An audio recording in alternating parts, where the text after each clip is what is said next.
Empezamos entonces. ¿Ya están los Mundi y compañía o nada?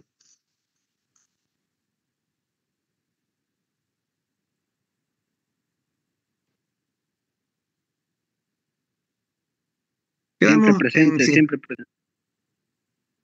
sí, siempre presente. No, está Mundi. ¿Dónde están? ¿No? Galaxy. ¿A quién se le dice Galaxy?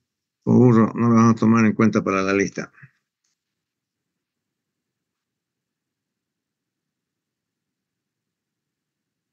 Bueno, acá tenemos lo que habíamos quedado en la clase del miércoles.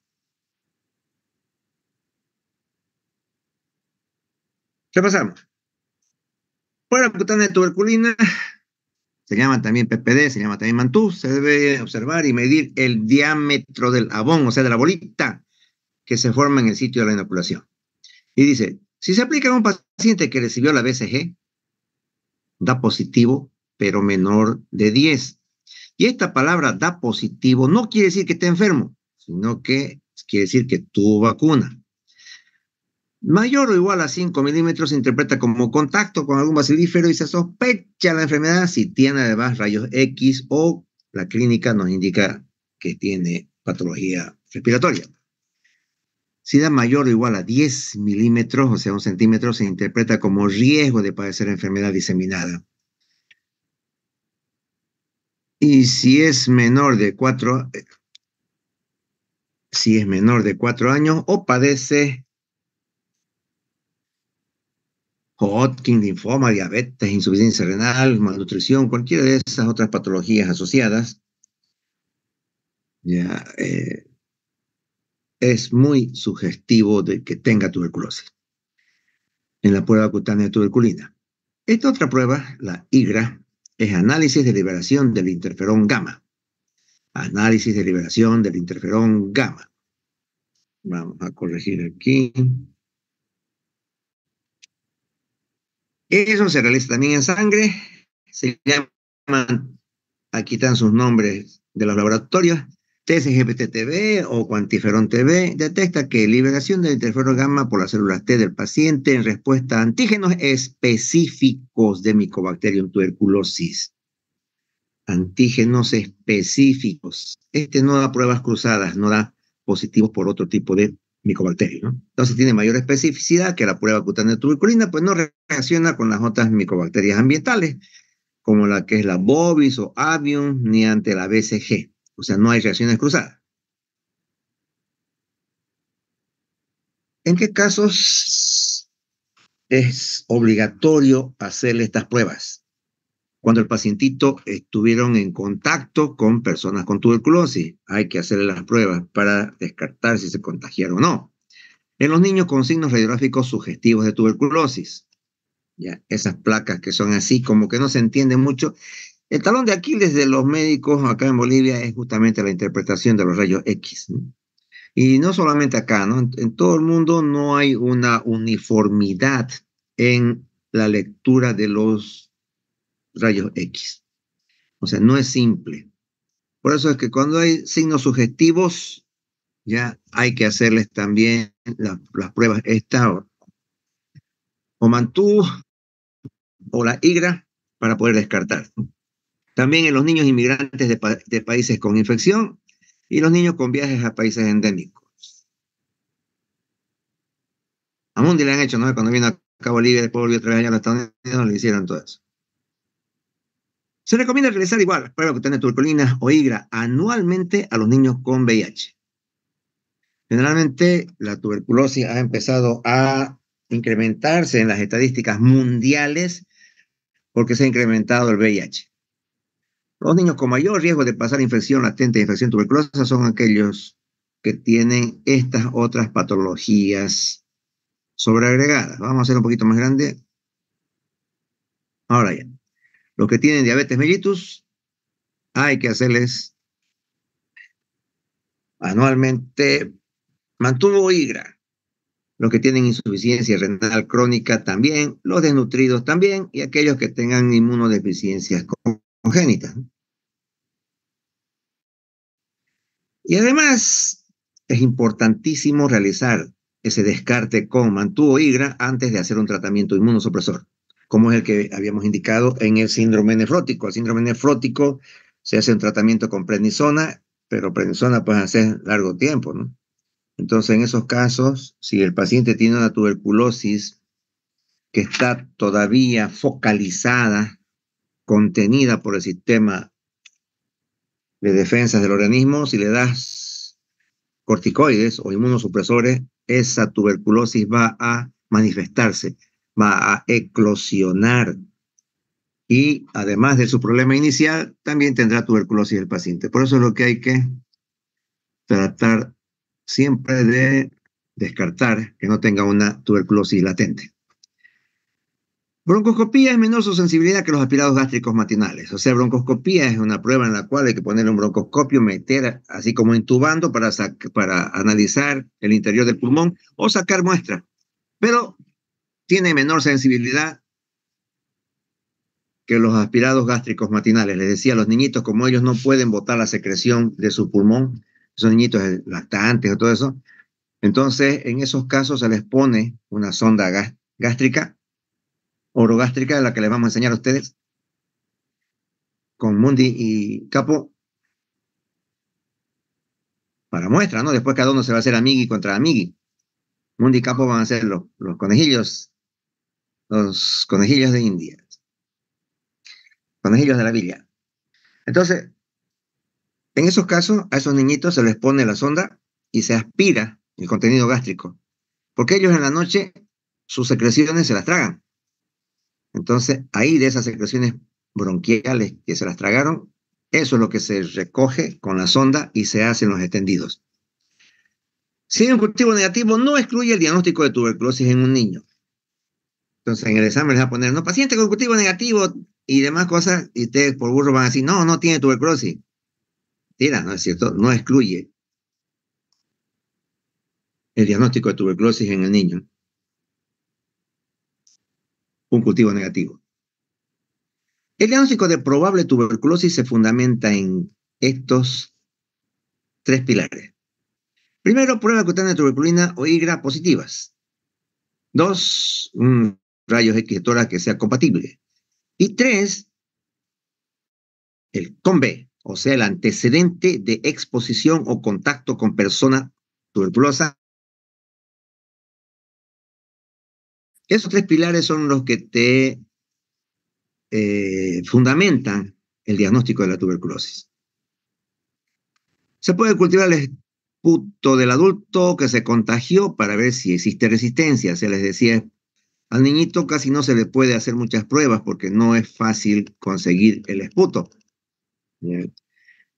Pero si tenemos el adulto del cual se contagió, a ese adulto pues le hacemos, ¿no? Las pruebas de resistencia sobre todo. Les había comentado, los tuberculosos bacilíferos van a los hospitales, reciben su tratamiento en el hospital y después en el mismo micro se vuelven a su casa. Entonces siguen pues contaminando. Solo que ese paciente ya tiene tratamiento incompleto, obviamente, su primer mes ya tiene tratamiento. Entonces los bacilos están ahí luchando contra el tratamiento. Pero ese bacilo que ya está en contacto con el tratamiento contagia a otro que no está haciendo tratamiento. Entonces ahí es lo que ese bacilo va a crecer, se va a multiplicar y va a hacer resistencia. Por eso lo que aconseja hacer pruebas de resistencia y si hubiese el adulto que fue el que originó el contagio, entonces en ese adulto se puede hacer estas pruebas de resistencia al tratamiento del bacilo de Koch. La amplificación de ácido nucleico en los niños se llama PCR y esa es una prueba mucho más específica todavía. La PCR es amplificación de los ácidos nucleicos porque es como hacerle pues su ADN, ¿no? Su prueba de ADN y en eso no hay confusión, es exacto. Hay otras pruebas con este nombre, GenExpert MTV-RIF, detecta resistencia a la rifampicina cuando se hace la prueba en esputo o en el aspirado gástrico que habíamos hablado. Tratamiento. Para curación rápida y prevención de resistencia hay esquemas nacionales. Hay un esquema internacional, dice, con estos fármacos. 1 etambutol, 2 INH, 3 piracinamida,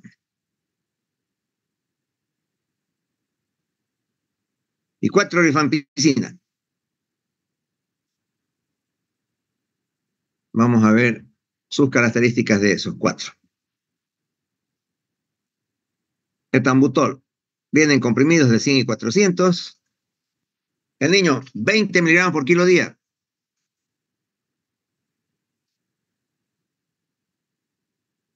Hay un esquema que es 2 veces por semana. Y le vas a dar 50 miligramos por kilo. No le das todos los días, solo 2 veces por semana. Este etambutol recibe 50 miligramos por kilo. En los adultos, por si acaso, pone como dosis máxima 2,5 gramos. 2,5 gramos es la dosis máxima del adulto. Porque tiene sus reacciones adversas. Para empezar, te da una neuritis óptica. Vamos a... En general, reversible, dice, disminuye de la disminución de la discriminación de los colores rojo y verde. No sé, peligroso, ¿no? Porque este no va a poder manejar, pues no ve semáforos rojo y verde y disminuye esa discriminación. O sea, se puede confundir, se puede chocar. Y además de eso, hay alteraciones del tracto gastrointestinal, hipersensibilidad al etambutol, hacen alergias y demás cosas, o hacen diarrea por estas alteraciones del tracto gastrointestinal. INH, isoniazida, se llama también INH, vienen comprimidos ranurados para poder partir en los niños, de 100 y de 300 miligramos, y además hay jarabe de 10 miligramos por ml. El problema es que el jarabe, como es caro, pongamos el ejemplo, un cotrimazol en tableta te vale un boliviano, Tabito te vale 60 bolivianos. Entonces, es muchísimo más caro en jarabe. Sedes y los hospitales, no sedes, las alcaldías, cuando compran esto, compran jarabitos, 2 o 3 jarabitos que compran, ¿no? Entonces acá, pues, en un día, ¿no? Y todo el mes tienen que estar después esperando, o sea, casi nunca hay jarabe por si acaso. Cuando se quiere recetar, nunca hay jarabe. Hay que prepararles con las tabletas, disolver, no en agua y no con azúcar, porque es horrible. Se le diluye al niño en lo que al niño le guste. Si el niño es cochabambino, le gusta pues agua de canela. Entonces en eso se diluye. O en su chocapic, chiquichoc. No se puede lo que tome el niño, lo que esté acostumbrado, pero no se puede hacer en agua, peor todavía si le metas azúcar, es horrible.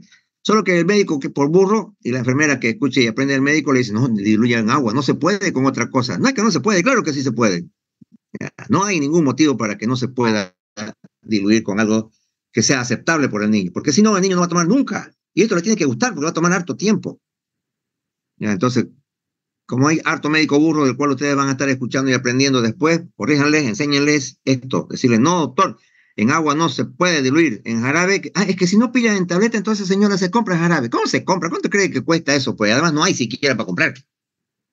¿Ya? Así de burros son los médicos, pero ya están ustedes para corregirles. Dosis diaria periódica, de 10 a 15 miligramos por kilo de INH. Y cuando se toma 2 veces por semana, le dosis máxima de adulto, 300 miligramos diarios o 900 miligramos cuando le haces el esquema de 2 veces por semana. Reacciones adversas, obviamente que las tiene. Vamos a resaltar. Elevación leve de hepáticas, hepatitis, neuritis periférica, hipersensibilidad, o sea, no es tan inofensivo el tratamiento para la tuberculosis, pero tenés que hacerlo, si no se muere, pues no el paciente. Piracinamida, comprimidos ranurados de 500 vienen esa. La piracinamida, dosis diaria, 25 miligramos por kilo, máxima 2 gramos. Y dosis máxima de adulto, obviamente, es 2 gramos, ¿no? Reacciones adversas, igual, hepatotóxica. Vamos a poner con negrilla sus reacciones adversas. Hiperuricemia, artralgias, molestias gastrointestinales, igual que la primera que habíamos citado, que el etambutol. Y finalmente la rifampicina, viene en cápsulas de 250 y 300 miligramos. Y además hay que hacerlo jarabe a partir de las cápsulas. Como los niños no pueden tragar cápsulas, entonces se abre las cápsulas y con el polvo del interior se preparan sus jarabes. Reitero, no en agua y azúcar, porque es horrible, en cualquier otra sustancia que el niño esté acostumbrado a tomar. Dosis diaria y periódica, 10 a 20 miligramos por kilo. Dosis de 2 veces por semana es 10 a 20 miligramos por kilo. La misma dosis. Y máxima en adultos, 600 miligramos, o sea, 2 cápsulas de 300 de lo máximo. Reacciones adversas.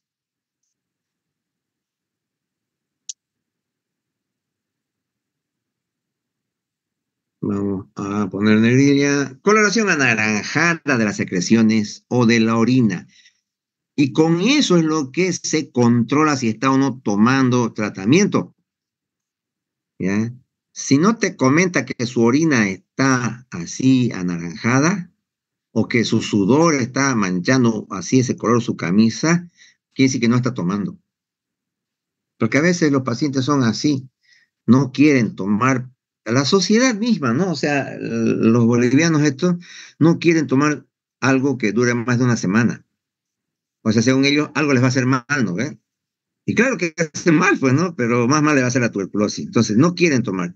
No solamente en caso de la tuberculosis, en muchas otras patologías, los pacientes, o sea, las mamás, en el caso de los niños, no quieren que tomen tiempos largos. Entonces, con esto se puede saber, se lo hace orinar al niño, a ver, si no orina anaranjado es que no le están dando, ¿no?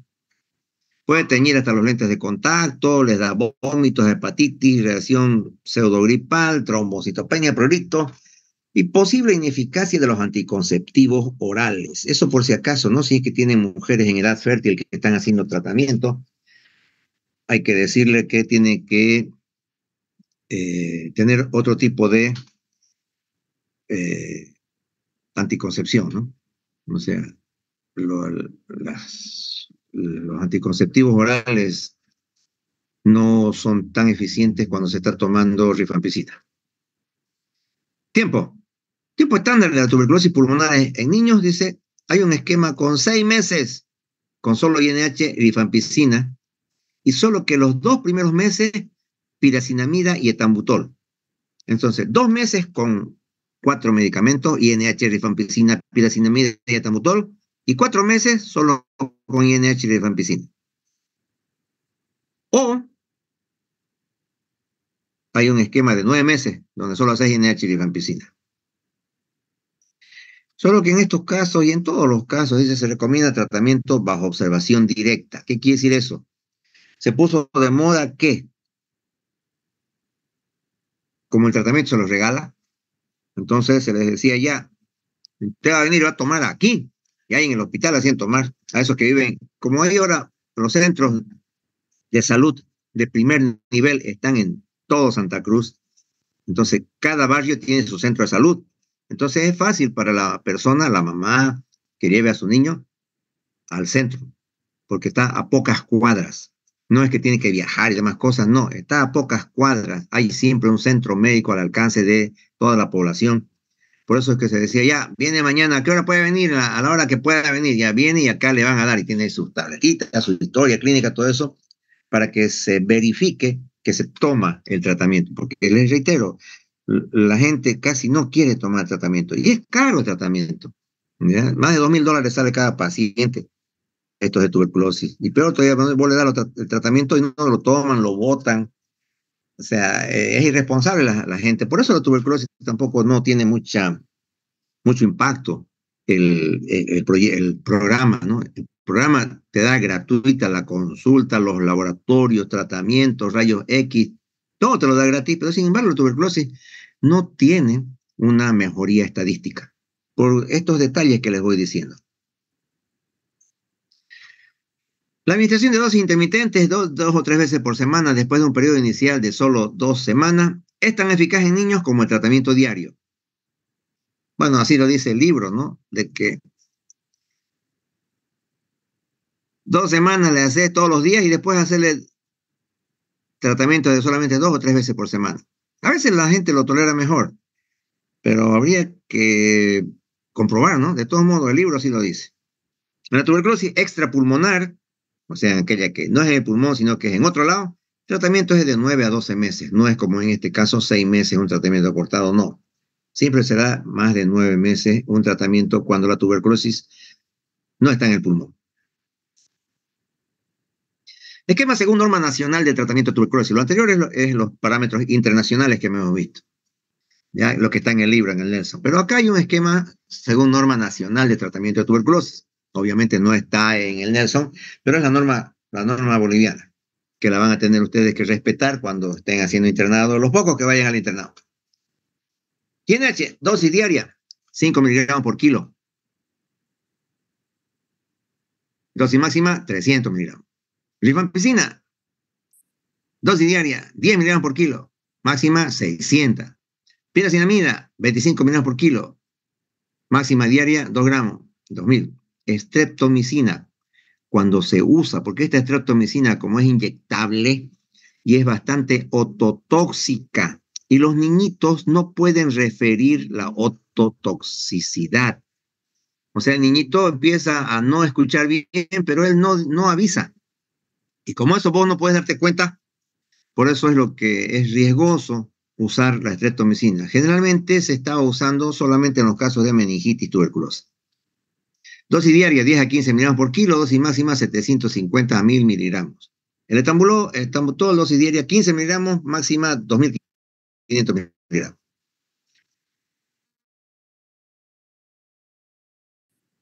Quema de un tratamiento acortado pero supervisado.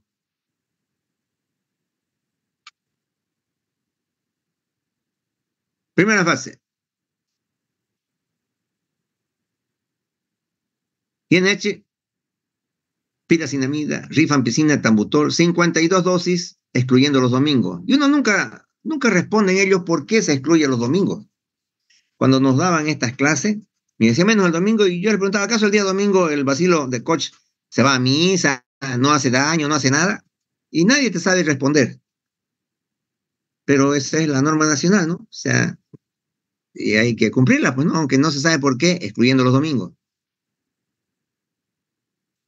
Quizás sea porque el tiempo, la vida media de los medicamentos es más de 48 horas, entonces el domingo, aunque no tome, igual seguirá con dosis efectivas en la sangre, probablemente. Pero nunca nadie respondió eso. De todos aquellos genios que vienen del CEDES a darte la charla, nadie sabía eso. Solamente yo estoy buscándole una probable explicación. La segunda fase, INH rifampicina solamente 104 dosis diarias, excluyendo los domingos. Ese supuestamente es el tratamiento acortado, pero supervisado, o sea, tiene que ir y tomarlo en el hospital. O tiene que ir cuando el hospital así lo dispone, manda a un auxiliar de enfermera para que le lleve tratamiento y en su delante que tome en su casa. Esquema 2, cuando es un retratamiento, o sea, cuando estaba ya bien o mejor y vuelve otra vez a presentar sintomatología, entonces, una primera fase dice 52 dosis, o sea, 2 meses, excluyendo los domingos. Estos son 2 meses, entonces, excluyendo los domingos, con rifampicina, INH, piracinamida, streptomicina y etambutol. O sea, usamos todo esto porque ya es un retratamiento. Ya hizo el primer tratamiento y no resultó por algún motivo. Entonces ya, si le volvemos a hacer un retratamiento, ya hay que usar toditos estos 52 dosis, o sea, 2 meses. Segunda fase serían 26 dosis, solo un mes con rifampicina, INH, piracinamida y etambutol. Retiramos la estrepto. Y la tercera fase, 130 dosis de 5 meses. Sería 5, 6, 8 meses, ¿no? De tratamiento. Entonces, este es su esquema 2, con rifampicina, INH y etambutol. Pero obviamente es con más medicamentos el retratamiento. Esquema 3 pediátrico, dice. Tratamiento acortado estrictamente supervisado. O sea, sí o sí tiene que venir para que vean cómo toma. Por eso dice estrictamente supervisado. Primera fase, 52 dosis, 2 meses de rifampicina, INH y piracinamida. Segunda fase, 4 meses con rifampicina y INH. Quitamos la piracinamida. Este es el que generalmente se hace. Cuando es paciente resistente, ahí ya hay que usar toda esta otra gama de antibióticos. Ácido palamino salicílico, paz, ¿cuánto?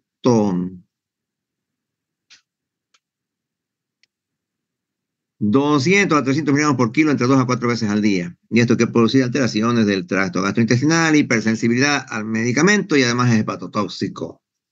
Amicacina. Me decía, este es un antibiótico excelente, aminoglucósido. Obviamente es también ototóxico, es barato, es muy bueno en los casos de infecciones de las vías respiratorias, pero como se usa también para la tuberculosis resistente, es aconsejable no abusar su uso, porque no sabemos si ese paciente que le estás haciendo vos un tratamiento con amicacina por una infección respiratoria o una infección gastrointestinal, no sabemos si tiene latente una tuberculosis. Y como a él, por su problema gastrointestinal, le vas a hacer tratamiento solo por 10 días y después ya no, entonces ese bacilo de Koch se hará resistente a la amicacina. Usamos 15 a 30 miligramos por kilo intravenoso o intramuscular y es otro y nefrotóxica porque es aminoglucósido, ¿no? La streptomicina, 20 a 40 miligramos por kilo intramuscular, tóxico auditivo, vestibular, nefrotóxico, puede producir exantema además. Y la levofloxacina, 15 miligramos por kilo, tóxica sobre el cartílago de crecimiento. Dice,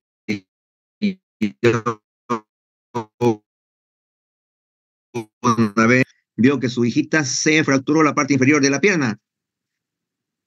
Y le digo, vamos a usar antibióticos, pero no las levofloxacinas porque bloquean el crecimiento, bloquean la síntesis proteica y altera el crecimiento. El papá, traumatólogo, me dijo, no importa, usemos nomás porque él le tenía mucho miedo a la osteomielitis. Y usamos. Y al tiempo yo le pregunté, ya cuando pasaron muchos años, le pregunté, oye, ¿y cómo fue con tu hijita que usamos la levofloxacina? ¿Hubo alguna repercusión en su talla? Y me dijo que sí, que él tenía 4 hijos y ella, la que usó levofloxacina, era más de 10 centímetros más pequeña que los otros. Claro que estos medían 1,90, no toditos, pero ella, digamos, 1,80, 1,75, digamos. O sea, era más chiquita que los demás. Toditos eran grandotes, pero ella se quedó más chica.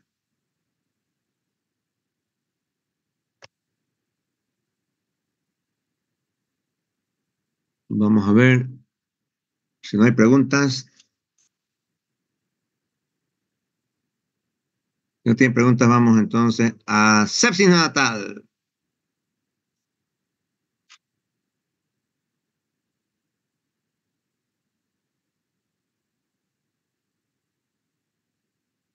Síndrome clínico con signos sistémicos de infección y o cultivo hemático positivo. Aquí le vamos a poner su palito más, ¿no?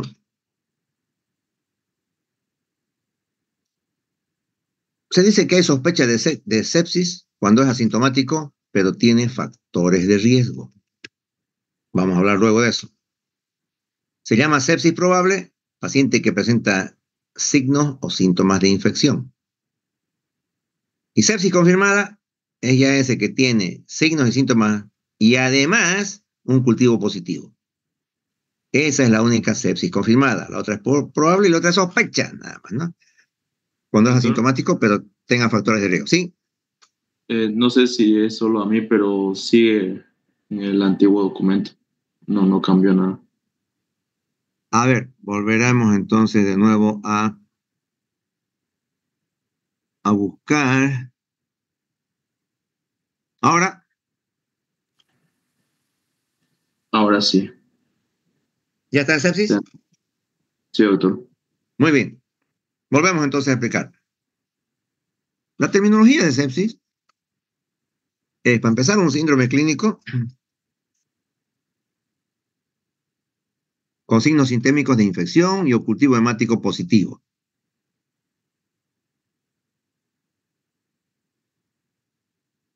Y se habla de sospecha de sepsis cuando el paciente es asintomático, pero tiene factores de riesgo para sepsis.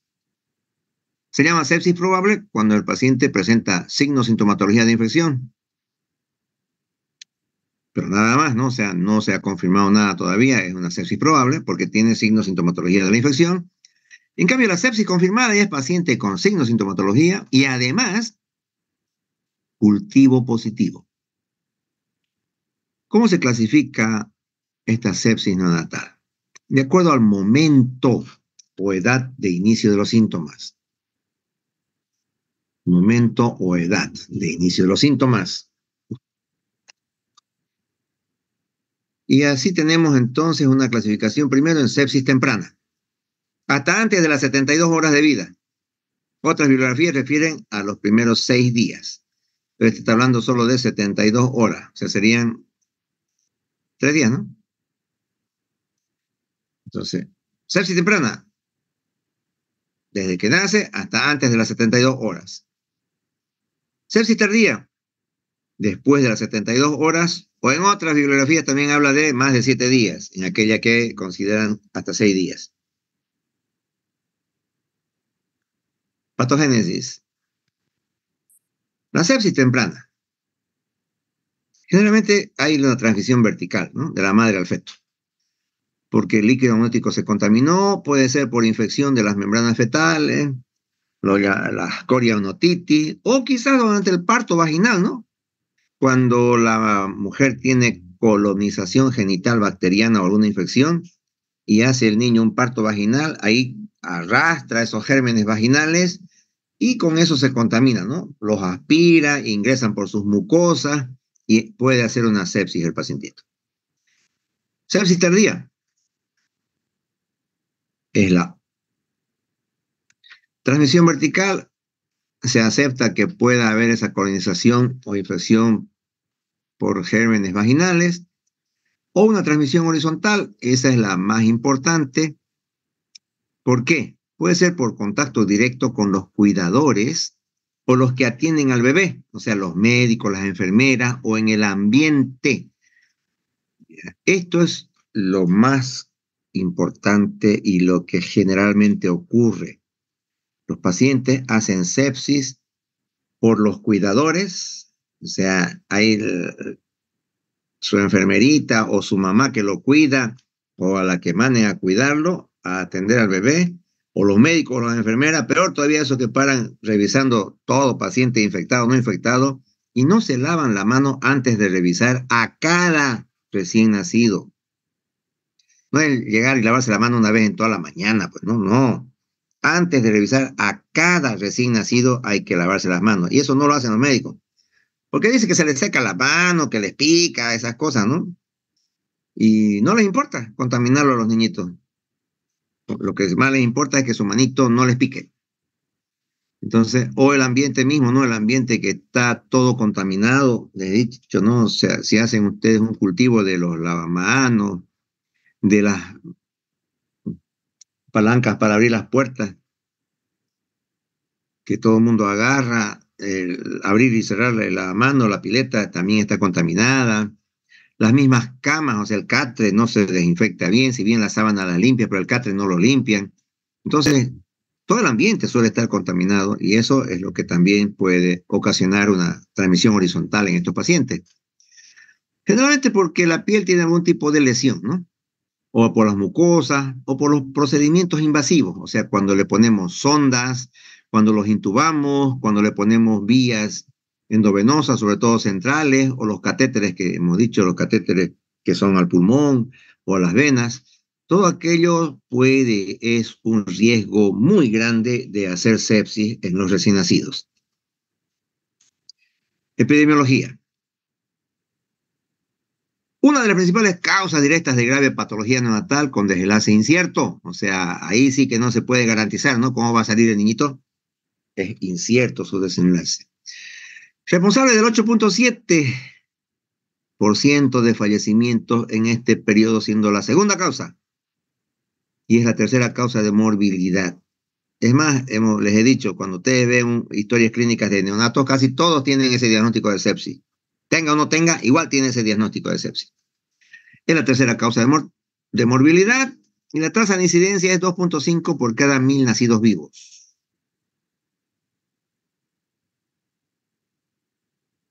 En neonatos a término es menor la incidencia.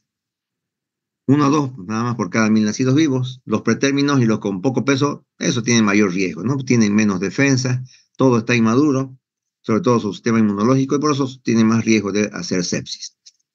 ¿Cuáles son los agentes etiológicos que generalmente encontramos en estos procesos?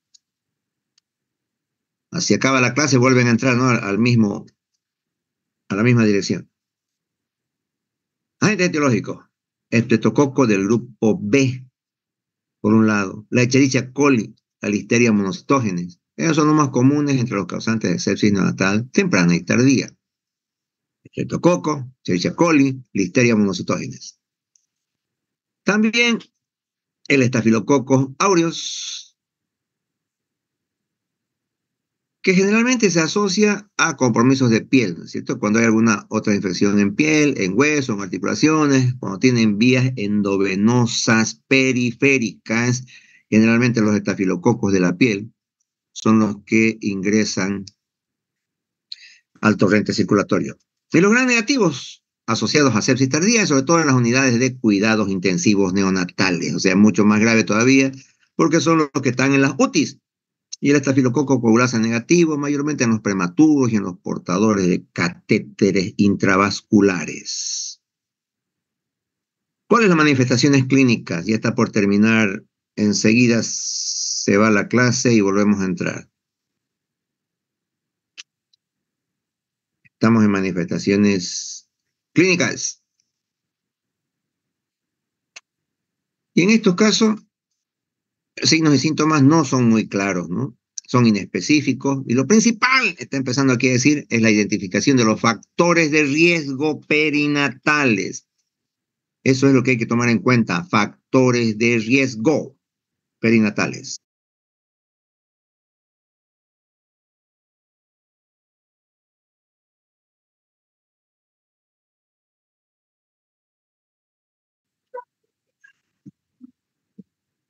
Manifestaciones clínicas. Dice, signos y síntomas son larvados, inespecíficos. Lo principal es la identificación de los factores de riesgo perinatales. Vamos a dejar entrar a estos dos. ¿Cuáles son los signos y síntomas más frecuentes?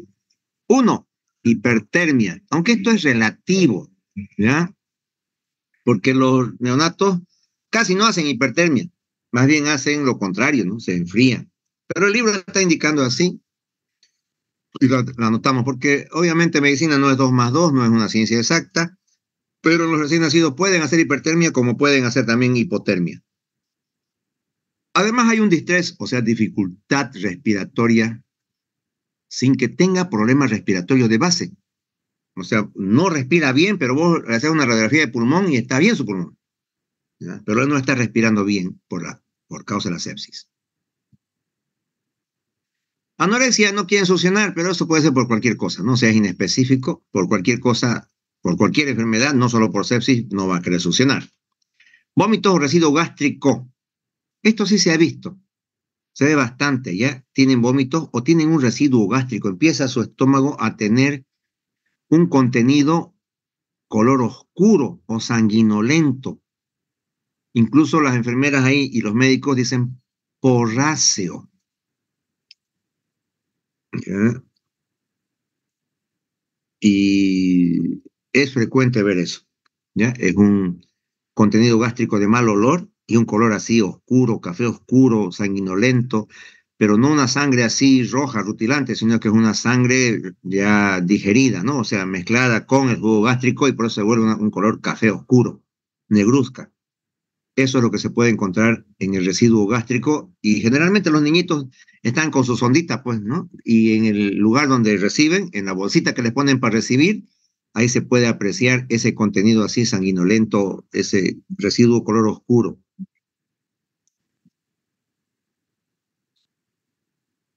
Ictericia per se, el simple hecho de que exista ictericia ya es manifestación de sepsis, aunque no exista las causas, ¿no? O sea, que no sea una incompatibilidad, que no sea una eritroblastosis fetal. Un niño que estaba bien y que empieza a hacer ictericia sin que exista las incompatibilidades, u otro tipo de causa para la ictericia es sepsis.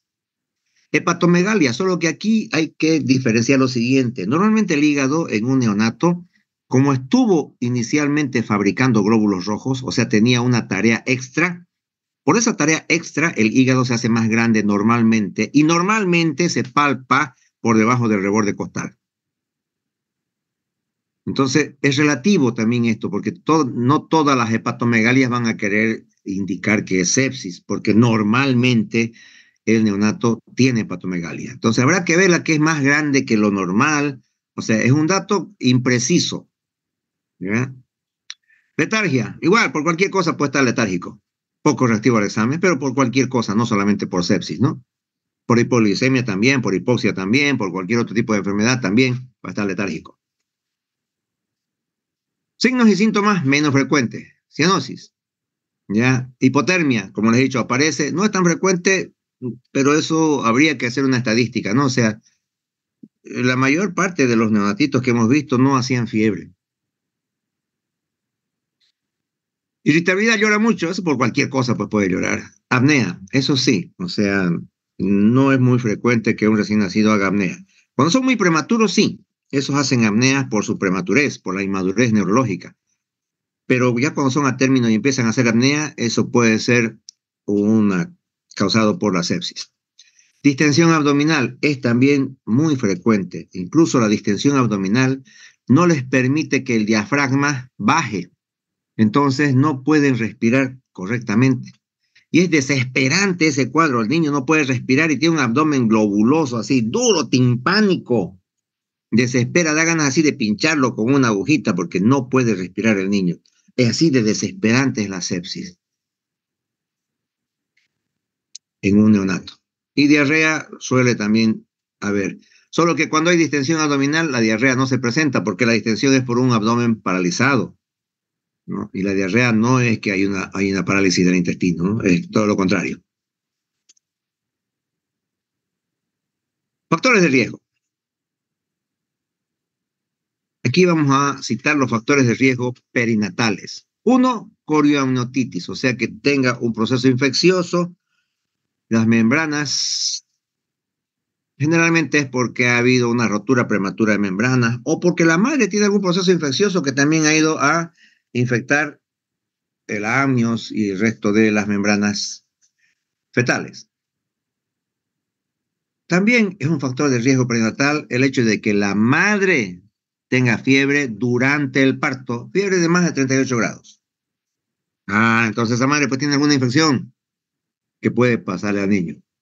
Cuando la madre tiene leucocitosis materna, hemograma materno con más de 15.000 glóbulos blancos, también es otro factor de riesgo. Y vayan memorizando, escribiéndolos ahí en sus piernas, ¿no? Porque yo les voy a poner pacientitos así con factores de riesgo y si ustedes no los reconocen, se van a confundir y no van a poder hacer los diagnósticos de sepsis o los diagnósticos diferenciales con las otras patologías que ya vamos avanzando, ¿no? Alteraciones en la frecuencia cardíaca de la madre, más de 100 latidos por minuto y del bebé más de 140. Hasta 100 la madre sería normal y hasta 140 el neonato sería normal. Por encima de eso es también un factor de riesgo perinatal que avisa que está con el riesgo de la sepsis o está con sepsis. Pero si el líquido meconial es espeso o es maloliente, no, pues eso ya te indica, ¿no? Es un factor de riesgo a tomarse muy en cuenta. Si ha tenido rotura prematura de membranas mayor a 18 horas, o sea, si ha roto, no hay intraparto, no es pues eso, ¿no? Pero 18 horas antes, a veces algunos hacen rotura prematura ya en el campo, ¿no? Y hasta que tomen micro, flota, moto, todo aquello, o tomen el caballo porque están en el campo, ¿no? En algunas haciendas así, y no hay helicóptero, pues no viene helicóptero, ¿no es cierto? Hasta salir a un pueblito y en los pueblitos no hay ambulancia, pues esperando. Hay que llamar la ambulancia de aquí que vaya y vuelva, entonces, y les cobran. Entonces es un drama todavía la salud en estos casos. Y si hay más de 18 horas de rotura prematura de membranas, es también un factor de riesgo materno perinatal. O parto con periodo expulsivo prolongado. A veces duran mucho más de 20 horas un parto, no todo el día están así pariendo, dilata muy poquito, no dilata, que se queda. y hay que ponerle oxitocina, o sea, se vuelve un drama, sobre todo cuando son inexpertos los obstetras, o cuando no hay posibilidades de hacer una cesárea, ¿no? O esos partos instrumentados, pero no hay esos partos instrumentados, ¿no? Antes se hacía con como una tijera, se llamaba forceps, solo que en vez de que corte esa tijera, era así como una pinza, ¿no? Donde vos metías esa pinza, pero era grandota, y tenían los extremos como si fuera una legra, no sé si han visto ustedes una legra, o sea, como si fuera una cuchara, pero con su hueco en el centro, pero grandota, que podría más o menos agarrar el cráneo. Entre las dos partes del forceps podían sujetar el cráneo. Y había que sujetarlo en la cara por un ladito, por el malar, y en el otro extremo por el occipital, ¿no es cierto? O sea, por delante de la oreja derecha y por detrás de la oreja izquierda, más o menos así para que te des idea, y ahí se lo agarraba como si fuera una pinza y se lo jalaba, se lo estiraba siguiendo los ángulos que tiene el canal del parto, y de esa forma podían hacer nacer a los niñitos, aunque la madre no puje y demás cosas, pero el problema es que ahora ya no hay esos obstetras que sepan hacer eso. Han ido perdiendo las capacidades, porque ya todo lo hacen cesárea, ¿no? Ya no hay ese conocimiento para hacer el uso del forceps.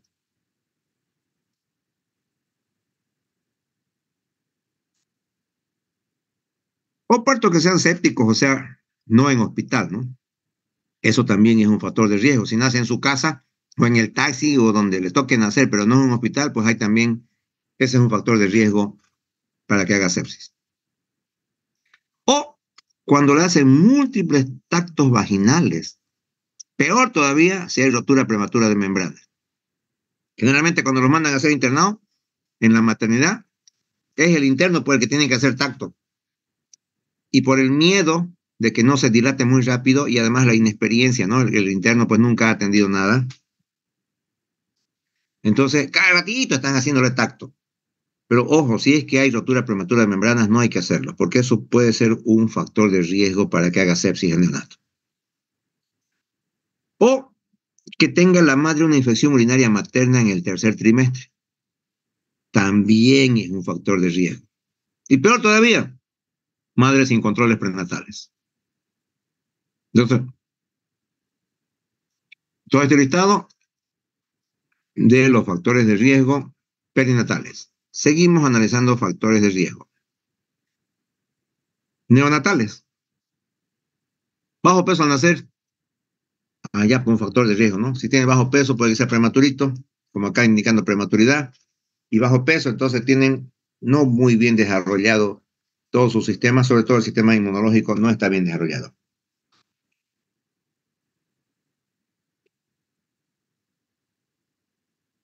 Antecedentes de uso de procedimientos invasivos en reanimación.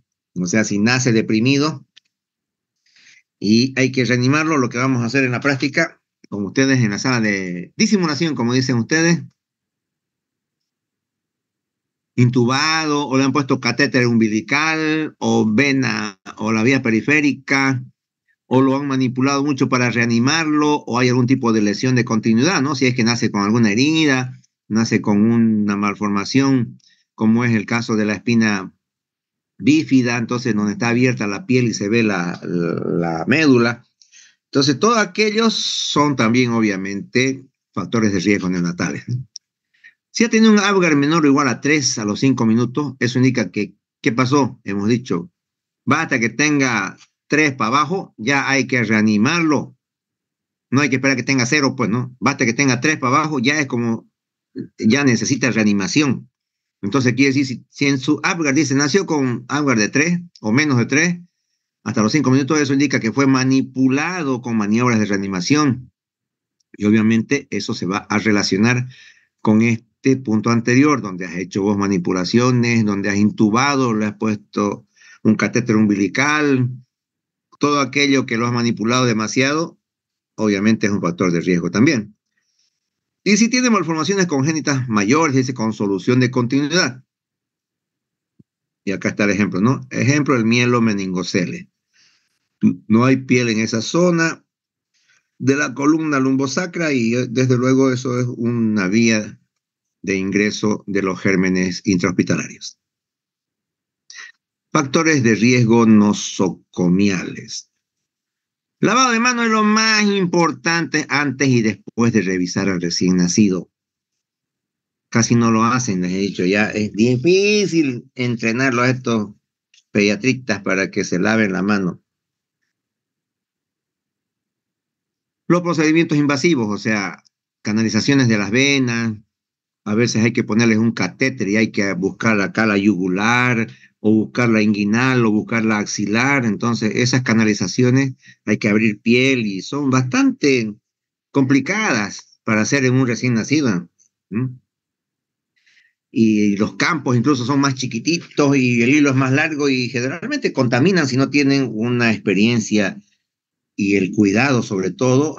Se contaminan mucho los niños cuando hacen estos procedimientos invasivos. Además, fíjense, hospitalización prolongada. Mientras menos tiempo esté en un hospital, es mucho mejor para el niño. Pero el problema es que si es clínica, mientras más tiempo lo tengan, va a pagar más, ¿no ves? Por eso a veces los tienen más tiempo y se les mueren los niñitos. Ese es el riesgo, ¿no? Donde a veces, sin motivo real, se los deja más días, porque pagan, pues, ¿no? En las clínicas pagan por día. Y eso para que ustedes, si tienen familiares o cualquier cosa, pongan en la balanza eso, ¿no? El niño, si ya está con cierto grado de mejoría, hay que sacarlo de la terapia intensiva y hay que ponerlo en una sala normal, o mejor si es que se lo saca directamente de la clínica, ¿no? Otro factor de riesgo es el hacinamiento. O sea, lugares donde hay muchos pacientitos. Antes en el hospital de niños, la emergencia que atendíamos nosotros, en cada camilla, pues ya no habían cunas, ya estaban llenas las cunas, en cada cuna o en cada camilla habían más de 2 pacientitos. En las cunas habían siempre 2 pacientes, no uno solo, y en la camilla echábamos 3 pacientes. Así era el hospital de niños. Cuando yo estaba allá, ¿no? Antes de que yo inaugure la emergencia más grande de Bolivia. Ejemplos de casos clínicos relacionados. Caso clínico 1. Recién nacido, 2 días de vida, llevado al hospital por presentar hipoactividad, pobre succión, con antecedentes madre sin control prenatal y ruptura prematura de membrana de 20 horas. ¿Cuál es el diagnóstico más probable? Entonces, obviamente, pues que tendría que ser, acá te pone, sepsis neonatal temprana, encefalopatía hipóxico-isquémica, sepsis neonatal tardía, asfixia perinatal, hiperglicemia. Entonces, acá te está diciendo 2 días. Entonces tiene que ser temprana, ¿no es cierto? Porque es hasta 3 días. La sepsis temprana, no es tardía, es temprana. Y hipoactividad, es un signo de alarma, ¿no? Pobre succión también es otro. Madre sin control prenatal también es otro. Ruptura prematura de membrana de 20 horas también es otro. Entonces, su diagnóstico sería pues sepsis neonatal temprana, ¿no? Caso clínico 2. Recién nacido 12 horas de madre primípara de 18 añitos, quien a las 32 semanas presenta infección urinaria gestacional y desencadenó el parto. Ya, pues, ¿no? Al examen, peso al nacer 1500 gramos, test de Silverman-Anderson de 8, o sea, bastante dificultad respiratoria. Lo normal es que tenga 0, ¿no es cierto? En Silverman. Hemograma es normal. ¿Cuál diagnóstico de primera elección? Entonces, taquirnia transitoria. No, lo que primero tenemos que ver es acá. Presentó infección urinaria gestacional y desencadenó el parto. Ya, pues es un parto antes de los 3 meses. Es una infección antes de los 3 meses. Es un factor de riesgo. Peso 1500 es otro factor de riesgo. Silverman de 8, o sea, problemas respiratorios, es otro factor de riesgo. Entonces, por eso decimos acá que es una neumonía connatal, o sea, la que rápidamente se hace sepsis o bacteriemia, ¿no? No es un síndrome de aspiración, no es membrana hialina, no es cardiopatía congénita, no es taquimia transitoria, es una sepsis.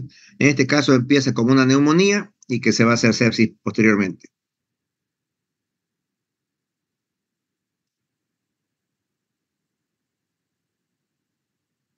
Caso clínico 3. Neonato de 22 horas con antecedentes de fiebre materna y ruptura prematura de membranas mayor a 18 horas, líquido amniótico maloliente, al examen irritable con hepatomegalia. ¿Cuál es la posibilidad diagnóstica? Obviamente sepsis neonatal y sepsis precoz, ¿no? Porque tiene solo 22 horas. Y tenemos acá madre con fiebre, rotura prematura de más de 18 horas, líquido amniótico maloliente. Entonces hay factores de riesgo que nos van a sustentar la sospecha de sepsis neonatal y por el tiempo que ha transcurrido es precoz. Importante, entonces, el diagnóstico de sepsis es eminentemente clínico y basado en los factores de riesgo. El hemograma no traduce casi nada. En vano no se desesperan. Ay, ya, en su hemograma hay que ver. No, no te ayuda. Los exámenes auxiliares, solo para continuar el tratamiento antibiótico. No son tampoco diagnósticos. Evaluación. Primero, entonces, hay que hacer una anamnesis viendo los antecedentes prenatales, natales, sobre todo los factores de riesgo. Eso es lo que nos interesa. Todo el listado que hemos hecho, ver si no tiene esos factores de riesgo. Examen físico. Temperatura relativo, ¿no? Algunos hacen fiebre, otros hacen hipotermia, hepatomegalia. También hemos visto que eso es relativo porque normalmente el hígado está agrandado. En algunos libros dice que hasta 2 centímetros está agrandado normalmente. Distrés respiratorio, eso sí, ¿no? O sea, es probable que sin que tenga causa por membranas hialinas u otro tipo de broncoaspiración, que tenga distrés respiratorio, eso nos puede dar la pauta de que hay sepsis, ¿no? Reitero, sacando los otros procesos que pueden darte distrés, ¿no? Si el chico nació con broncoaspiración, claro, va a tener distrés sin que sea sepsis. O si es prematuro y no tiene surfactante, pues va a tener distrés respiratorio sin que sea sepsis. Pero descartando esas posibilidades, si hay distrés respiratorio, distrés es dificultad. Eso indica, apunta que sea sepsis. Hay ciertos test diagnósticos para sepsis. Como el diagnóstico clínico es difícil, por los signos son inespecíficos, ¿no? O sea, hemos visto que no quiere succionar, pero eso va por muchas cosas, ¿no? Además, puede ocurrir bacteriemia en ausencia de signos clínicos. Es probable que tenga bacterias y no manifieste signos clínicos. Así es el neonato. A veces presenta signos clínicos muy exagerados y a veces no presenta, a pesar de que hay bacterias en su sangre. Por eso acá subraya, lo más importante son los factores de riesgo. Y eso es lo que va a indicar el inicio del tratamiento. Test diagnósticos no ayudan en decidir cuáles neonatos requieren tratamiento antibiótico. Empírico. Es decir, no se espera que venga un PCR positivo, un hemograma que sea patológico o tener hemocultivo positivo para iniciar el tratamiento. No, no se espera. ¿Ya? Como vamos a ver a continuación. Lo que ayuda a decidir qué neonato requiere tratamiento antibiótico empírico es la presencia de factores de riesgo en la historia clínica. ¿Ya? O sea, no hay que esperar hemograma, que nada de esas cosas, ¿no? Que cultivo, no, ya se muere hasta mientras, pues, los niños. La clave acá es, encontraste factores de riesgo, inicias empíricamente un esquema antibiótico, porque si no, no da tiempo. Los test diagnósticos pueden ayudar en la decisión de interrumpir el tratamiento. O sea, vos le empezaste el tratamiento antibiótico y recién empiezas a hacerle sus pruebas diagnósticas, ¿no? Es decir, le haces el PCR, o sea, la reacción en cadena de la polimerasa, el hemograma, que sea normal, o el hemocultivo negativo, estando la madre sin antibiótico, entonces se puede suspender el tratamiento. Desde luego hay que tomar en cuenta la clínica del paciente, ¿no? Si el pacientito está bien, la madre ¿ya? No tenía tratamiento, porque, ojo, si la madre recibió tratamiento durante el parto, a veces los obstetras tienen de costumbre ponerle una penicilina benzatínica intramuscular para que no se infecte las suturas que le hacen a la madre, las suturas vaginales o la cirugía en sí, la piel, para que no se les infecte, le ponen algún antibiótico. Ese antibiótico que le han puesto a la madre, ¿ya? Pasa por el cordón umbilical al neonato y eso vuelve negativo los cultivos, ¿ya? Pero si la madre no recibió antibiótico, ¿ya? Y si su PCR es normal, su hemograma normal, no hay clínica, entonces esos tests sirven para suspender el tratamiento. No son para diagnosticar, es para suspender el tratamiento que empíricamente le iniciaste basado en los factores de riesgo. Entonces, los test diagnósticos solo ayudan en la decisión de interrumpir el tratamiento y no en decidir si recibe o no tratamiento. Subrayado. Analizamos qué pasa con el hemocultivo. Ese es el que da el diagnóstico definitivo cuando es positivo. Pero si es negativo, queda como sepsis probable. No es que se descarta, ¿ya? Porque puede dar negativo también porque la madre recibió antibiótico intraparto, que es lo que estábamos hablando. O a veces porque la cantidad de sangre que se manda para el hemocultivo es muy poca. Y eso es lo que dice aquí abajo. Se requiere un solo hemocultivo en un volumen suficiente de 1 ml mínimo. Si mandas menos de eso, puede que dé negativo, ¿ya? 1 ml mínimo cuando se usa un solo frasco de hemocultivo pediátrico. ¿De qué va a depender la sensibilidad del hemocultivo? Dice que depende, uno, del número de cultivos obtenidos. Con un hemocultivo ya hay 90% de sensibilidad. Y además depende del volumen de sangre usada para inocular. Mínimo de 1 ml, hay 2 veces más probabilidades de lograr un cultivo positivo que si tuviera menos de 1 ml. ¿Ya? También se puede dividir la muestra en mitades e inocular frascos aeróbico y anaeróbico y es probable que disminuya la sensibilidad. ¿Por qué? Porque vas a usar menos cantidad de sangre para cada cultivo. 0,5 ml por ser poca cantidad no detecta confiablemente la bacteriemia de bajo nivel. Por ejemplo, 4 unidades formadoras de colonia por ml o menos, pues a menor volumen de sangre existe menor probabilidad de obtener hemocultivos positivos. Reitero, 1 ml es mínimo para hacer un cultivo. Menos de eso puede darte falsos negativos. Puede ser obtenido desde una vena periférica o a través del catéter en la arteria del ombligo. Esa sangre, mejor si es para sacar 1 ml, mejor sacarle del ombligo, ¿no?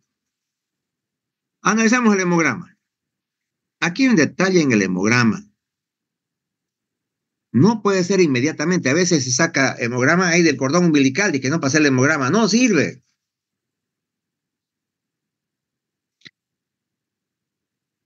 Porque cuando sacas del cordón umbilical todavía está bajo los parámetros que tiene la madre. Hay que sacarlo después de 6 a 12 horas después del parto. Recién a las 12 horas,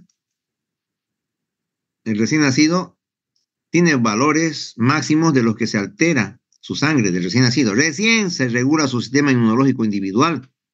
La toma de muestra precoz puede dar falsos negativos. Reitero, si lo tomas antes de las 6 horas, eso está indicando cómo está la madre, no cómo está el niño.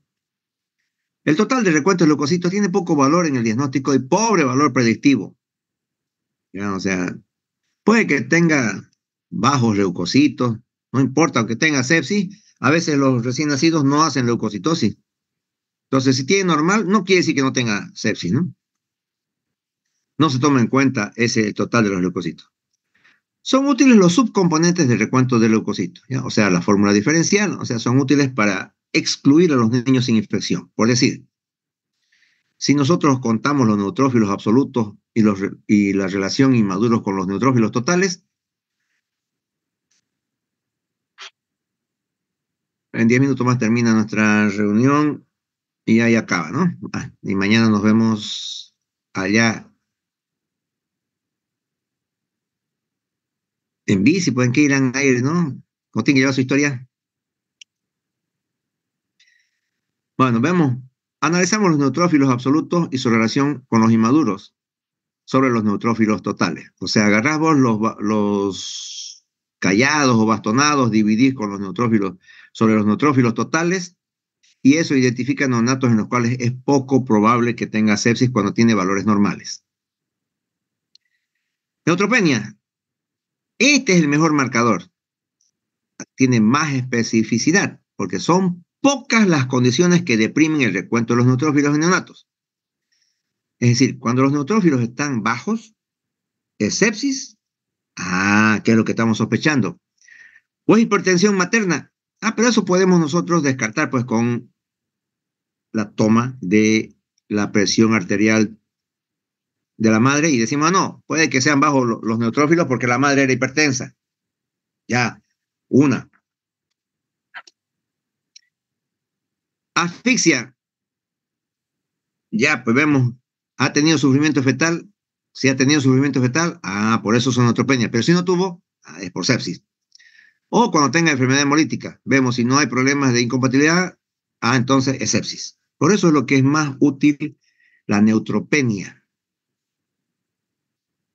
Es decir, habiendo neutropenia sin ninguno de los otros factores que deprimen los neutrófilos, se piensa en sepsis y se dice por ello que es lo más importante como marcador es la neutropenia.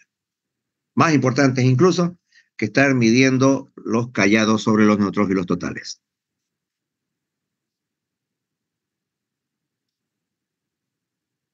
Índice de neutrófilos inmaduros sobre totales, que es lo que estaba ahí arriba hablándose, tiene mayor sensibilidad para predecir sepsis neonatal si es que está incrementado. Punto de corte es 0.2. El resultado te da 0.2, es decir, que a partir de 0.2 o más, tiene mayor sensibilidad para predecir sepsis neonatal. O sea, cuando divides los inmaduros, o sea, los callados sobre los neutrófilos totales, si te da 0.2 para arriba, por eso puedes decir, predices cómo vas a sepsis neonatal. Recuento plaquetas. Recuento bajo. Plaquetopenia es indicador no específico, no es sensible, pero es tardío de sepsis. ¿Cómo es tardío? O sea, cuando ya encontramos plaquetopenia, ya el neonato pues está muy grave, ¿no? Ya no hay que hacer, no podemos estar esperando hasta que aparezca su plaquetopenia, ¿no? Aparece ya cuando está muy grave. Por lo tanto, no son útiles para seguir la respuesta clínica a los antibióticos. La plaquetopenia permanece incluso por días o semanas después de una sepsis y por tanto no es de mucho valor. Los restantes de fase aguda, ¿cuáles tenemos entre ellos? PCR o proteína C reactiva. Mete un reactante de fase aguda cuyos niveles en el recién nacido varían entre 1.5 a 20 miligramos por litro. Presenta un amplio rango de sensibilidad y especificidad, por eso generalmente se acepta normal hasta 10 miligramos. Los niveles elevados de PCR son ampliamente utilizados en la práctica clínica como un marcador para distinguir entre neonatos con y sin sepsis, pero no son tan específicos, generalmente lo hacen por rutina. Y este nombre se confunde, ¿no?, con la prueba de amplificación del ADN, por si acaso también se pone así, ¿no?, PCR, pero eso es otra cosa, eso es para determinar exactamente cuál es la cepa que está contaminando al paciente, cuál es el germen, es como el ADN del germen. Este otro no, es una proteína C reactiva, es una reacción de infección que puede servir para hacerle un seguimiento al paciente. La concentración aumenta dentro de 6 a 8 horas de un periodo infeccioso con un pico a las 24 horas y por eso se pide con el hemograma a las 12 horas que nace el bebé para pincharlo una sola vez. Como a las 12 horas recién se puede evaluar la PCR, ¿para qué le vas a pinchar a las 6 horas para hacer hemograma? No, mejor a las 12 horas para que sirva tanto para PCR como para hemograma, para ver sus neutrófilos. Tiene sensibilidad baja al nacer porque requiere respuesta inflamatoria con liberación de interleucina 6 para aumentar la concentración. Mejora dramáticamente si la primera determinación se hace a las 6 o 12 horas después del nacimiento. Si tenemos dos determinaciones normales, a las 8 horas y a las 24 horas después del nacimiento, y 24 horas más tarde lo volvemos a hacer, tiene un valor predictivo del 99,7%, y ahí entonces, si todo eso está normal, podemos excluir el diagnóstico. Entonces, no es sepsis. Si su PCR está normal a las 8 horas, a las 24 y al día siguiente sigue siendo normal, ya no es sepsis. 99,7%. Reitero, si no tiene clínica, ¿no?, si no tiene la signo sintomatología de sepsis, porque la clínica es la soberana, ¿no?, está por encima de los laboratorios.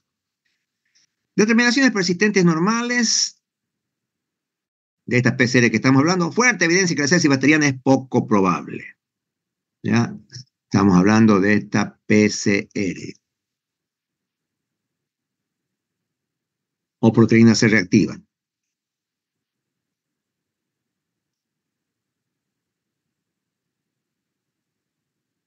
Entonces, determinaciones persistentes, normales, fuerte evidencia que la sepsis bacteriana es poco probable. En este caso, los antibióticos que le estamos dando se pueden suspender de forma segura, ¿no?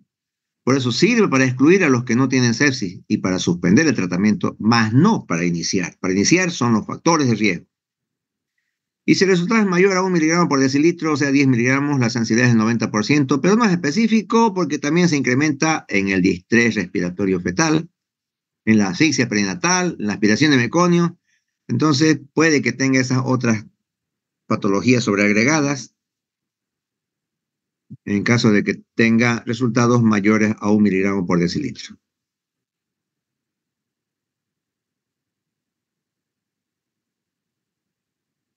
Otro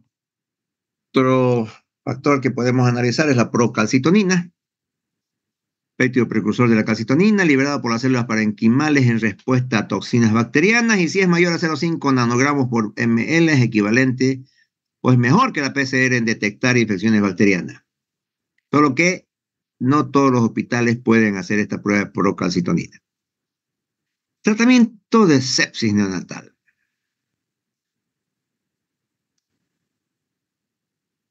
Ampicilina cubre sobre todo listeria y un aminoglucósido. Si sumas ampicilina con algún aminoglucósido, sea amicacina o sea genta, ambos tienen sinergia sobre el estreptococo y la Escherichia coli y la listeria, y generalmente siempre se cubren con ampicilina. ¿Ya? Entonces, ampi-amica o ampi-genta es lo que generalmente se suele hacer como tratamiento. La cefalosporina es de tercera generación, pero solo la cefotaxima es la alternativa al aminoglucósido. O sea, cuando no queremos usar esta amicacina o la genta, usamos esta cefotaxima.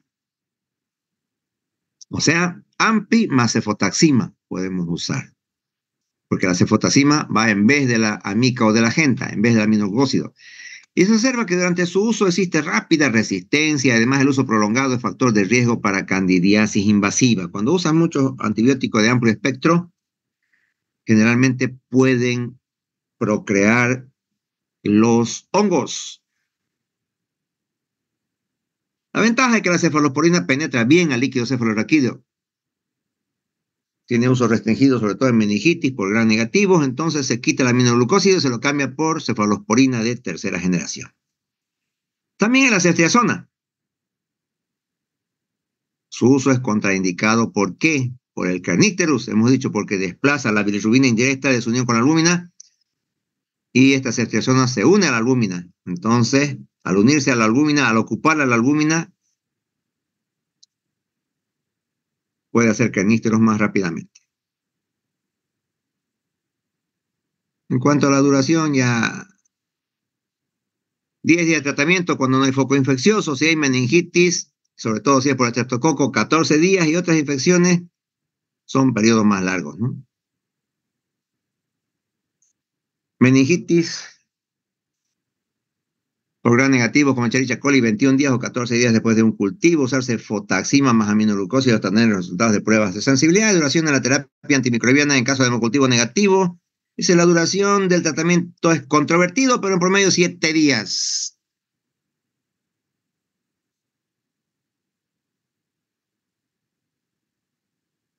Falsos negativos, obviamente los hemocultivos pueden ser por terapia antimicrobiana durante el trabajo de parto, hemos dicho que la madre, por eso hay que tomarlo en cuenta. Y ya va a terminar ahorita la clase y nos veríamos así mañana.